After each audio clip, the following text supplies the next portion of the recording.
ហើយនេះផ្លែមខុតអ្នកផ្ទះគាត់ផ្ញើមកឲ្យញ៉ាំអញ្ចឹងណាតែអត់មានលក់ទេទាំងអស់គ្នាវិញផ្លែមខុតនៅចកាតក្រុមណាអត់មានលក់ទេអស់ហើយបងប្អូនហើយខ្ញុំថតវីដេអូទុកជានេះទៅដើម្បីផុសចូល page ចូល TikTok ចូលអីរបស់ប៉ាអញ្ចឹងណាចកាគាត់ហើយទាំងអស់គ្នាខ្ញុំថ្ងៃមុនខ្ញុំផុសមកខុតចូលក្នុង TikTok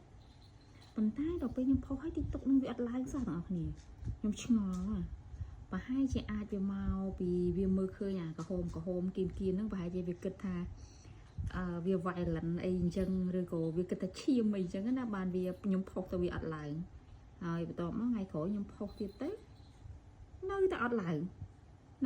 ញ្ចឹងទាំងអស់គ្នាតើខ្ញុំផុសជាលក្ខណៈនៅច្រើនចូលគ្នាឃើញជាផ្លែឈើអញ្ចឹងទៅបានរៀងផុសទៅឡើងអញ្ចឹងណាទាំងអស់គ្នា